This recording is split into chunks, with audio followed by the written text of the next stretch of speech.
Chapter 1. The Greek World. It's not what you think. Greece was never Greece.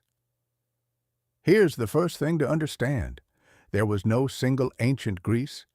What we call Greece was actually a collection of hundreds of independent city-states poleis, each with its own government, its own laws, its own calendar, its own currency, and its own fiercely defended identity.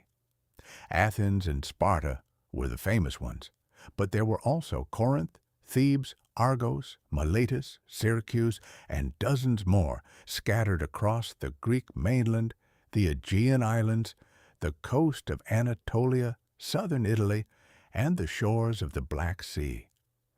These city-states did not think of themselves as one nation.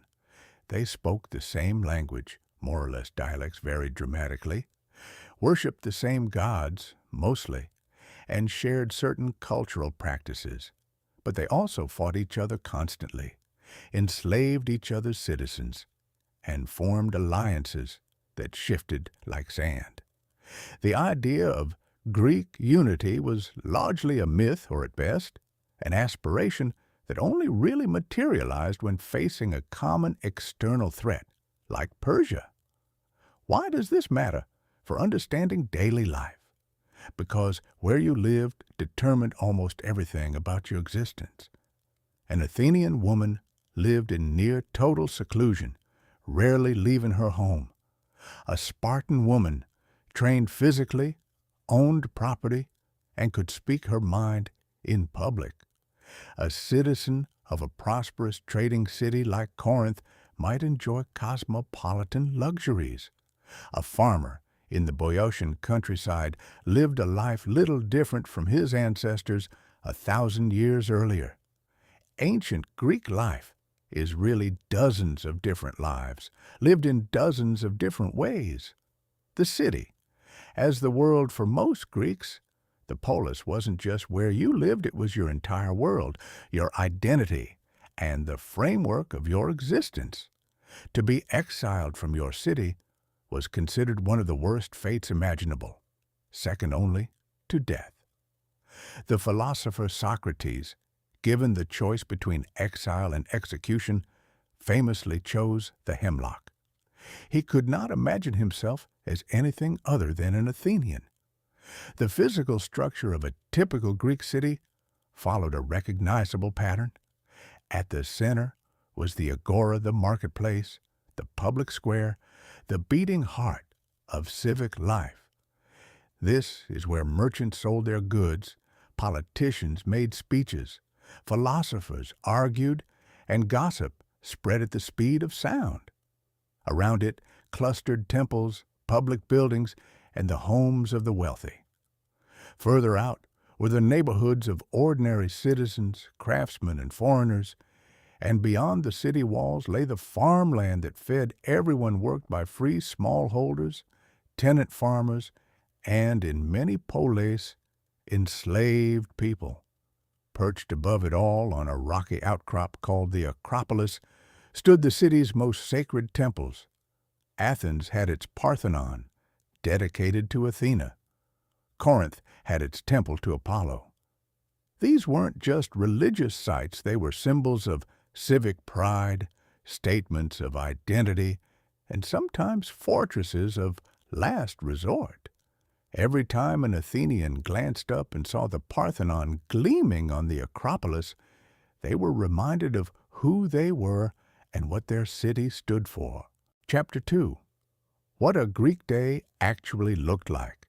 Rise and shine, sort of no alarm clocks, no coffee, no central heating. Welcome to your morning in ancient Athens. Greeks rose with the sun, which in the Mediterranean means early, especially in summer. The concept of sleeping in was largely a luxury of the very wealthy. Most people were up and moving at or before dawn because the hottest part of the Mediterranean day was genuinely brutal, and the sensible strategy was to get your work done in the morning and retreat indoors during the afternoon heat. This pattern, early start, afternoon rest, evening activity, was so ingrained that it shaped the entire structure of Greek social life. Breakfast was minimal by modern standards. Most Greeks started the day with a simple meal of barley bread, sometimes dipped in wine, sometimes plain along with whatever was available: olives, figs, a bit of cheese, perhaps some dried fish. The Greek diet was overwhelmingly plant-based by necessity rather than choice. Meat was expensive and relatively rare for ordinary people, typically consumed at religious festivals when animals were sacrificed and the meat distributed among the participants. The three staples were grain, olives, and grapes, and in various forms they constituted the foundation of almost every Greek meal. One important note: that wine at breakfast wasn't a sign of reckless abandon. Greeks almost universally drank their wine mixed with water, typically in a ratio of about 1 part wine to 2 or 3 parts water. Drinking undiluted wine was considered barbaric, the behavior of Scythians and other uncivilized peoples. The mixing bowl, called the crater, was central to any Greek drinking occasion, and the ratio of wine to water was a matter of social etiquette as much as personal preference. The agora, where everything happened. For Athenian men, the day quickly moved to the agora, and this space was so central to Greek life that it's worth spending some time there. Picture a large open square, surrounded by covered colonnades called stoas, filled at all hours with an extraordinary mixture of humanity. Here you'd find fishmongers haggling with housewives, philosophers buttonholing passers-by with impossible questions, politicians canvassing for support, foreigners doing business, and slaves running errands for their masters. The agora was simultaneously a marketplace, a law court, a political assembly, a social club, and the city's primary news network.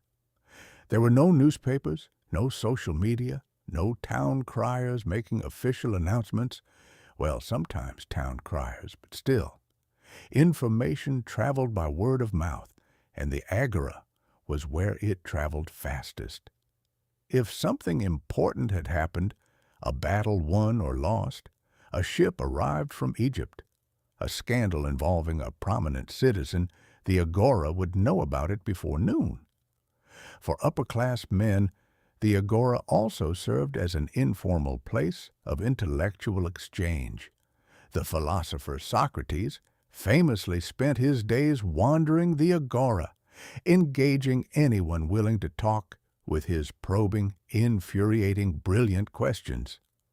When he was eventually put on trial, one of the charges against him was essentially being an agora nuisance, corrupting the youth by encouraging them to question everything. He was, in the most literal sense, a product of agora culture. Work, trade, and the shame of manual labor. Here's something that might surprise you. In ancient Athens, working with your hands was considered slightly embarrassing for a citizen. The ideal Athenian man was a gentleman of leisure, someone who had enough land and slaves to live without needing to engage in trade or craft. This attitude was spelled out explicitly by aristocratic writers and philosophers. Aristotle himself argued that craftsmen and tradesmen were incapable of true virtue because their work degraded the soul. Of course, reality was messier. Most Athenian citizens did work as farmers, craftsmen, merchants, sailors, soldiers, or minor officials. The city's famous pottery workshops, its silver mines, its shipyards, and its construction projects all employed thousands of free citizens alongside slaves and resident foreigners. The point is that while the elite looked down on manual labor, the actual economy of the city depended on it absolutely. The Parthenon wasn't built by philosophers. Resident foreigners called medics played a crucial economic role in Athens. They could own businesses, pay taxes, and serve in the military, but they couldn't own land or vote. Many of Athens' most successful merchants, craftsmen, and even some of its most prominent intellectuals were medics. The philosopher Aristotle himself was a medic born in the northern Greek city of Stagira. He was never an Athenian citizen despite spending most of his adult life there. Chapter 3. Home Life Inside the Greek House. Your house would not make an Instagram post. Forget the white marble and the elegant columns. Most Greeks lived in houses that were, by modern standards, small, dark, poorly ventilated, and remarkably uncomfortable. The typical Greek home was built around a central courtyard, which served as the main source of light and air for the surrounding rooms. Walls were made of mud brick, which was cheap, easy to work with, and effective at keeping out summer heat, but absolutely terrible at retaining warmth in winter. Floors were usually packed earth or simple plaster, occasionally tiled in wealthier homes. Roofs were terracotta tiles. Windows were small and often had no glass, just shutters or cloth hangings to keep out wind and rain. Inside, the house was divided along strict gender lines. The women's quarters, the gynekonitis, were typically located at the back of the house or on an upper floor, away from the street entrance in the main reception room. This wasn't just architectural convention, it was a social statement. Respectable Athenian women were expected to remain largely within the home, and the physical structure of the house enforced this expectation. The front rooms, by contrast, the andron, or men's room, were for receiving male guests, conducting business, and hosting the all-important dinner parties known as symposia. Furniture was minimal by modern standards. Greeks sat on chairs or klysmos, elegant curved chairs that are actually still imitated in furniture design today, and reclined on couches called klinai for eating and socializing. Tables were low and often three-legged, easily moved around. Storage was in wooden chests. The concept of built-in closets, dressers, or bookshelves didn't really exist. Most households also had a hearth dedicated to the goddess Hestia, which served as both cooking a fire and sacred focal point of the home. Women's lives, the other half of the story. If you were a woman in classical Athens, here is your life in one sentence. You were legally a permanent minor, under the guardianship first of your father, then your husband, then your adult son, and you were expected to be invisible in public. This is one of the most uncomfortable truths about the society that supposedly invented democracy. It invented it for about 10 to 15% of its population. Women, slaves, foreigners, and men without property were all excluded from political life. Athenian women could not vote, could not own property beyond personal items, could not appear in court without a male guardian, and were rarely depicted in public art by their actual names. The daily life of an elite Athenian woman revolved around the management of the household, the oikos. This was not a trivial responsibility. The Greek oikos encompassed the family, its slaves, its property, and its economic activities. A competent wife managed the household budget, supervised the slaves, organized food storage and preparation, oversaw woolworking, the primary domestic industry, and raised the children. The philosopher Xenophon, in his work Economicus, has his protagonist explain to his young bride that her role managing the interior of the house is as important and dignified as his role managing its external affairs.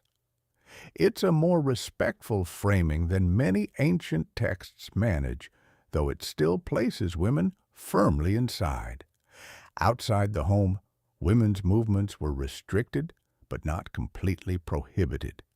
They could attend religious festivals, and this was actually significant, since religious life was one of the few spheres where women had genuine public roles. Female priestesses served important cults. Women participated in the Panathenaic procession. The Thesmophoria, a major fertility festival, was women only and off-limits to men entirely. These moments of public religious participation gave women a social existence beyond the household walls. It wasn't equality, but it wasn't total erasure either. Sparta, as usual, was different. Spartan women were famous throughout the Greek world for their freedom and physical confidence. They exercised publicly, competed in athletic events, owned and managed property, and expressed their opinions without apology. When a Spartan woman was asked why Spartan women were the only ones who ruled their men, she reportedly replied, "Because we are the only ones who give birth to real men." The Spartans believed that physically strong, intellectually confident mothers produced better soldiers. The rest of Greece found this baffling and slightly scandalous. Chapter 4. Education, Philosophy, and the Life of the Mind. How to Make an Athenian.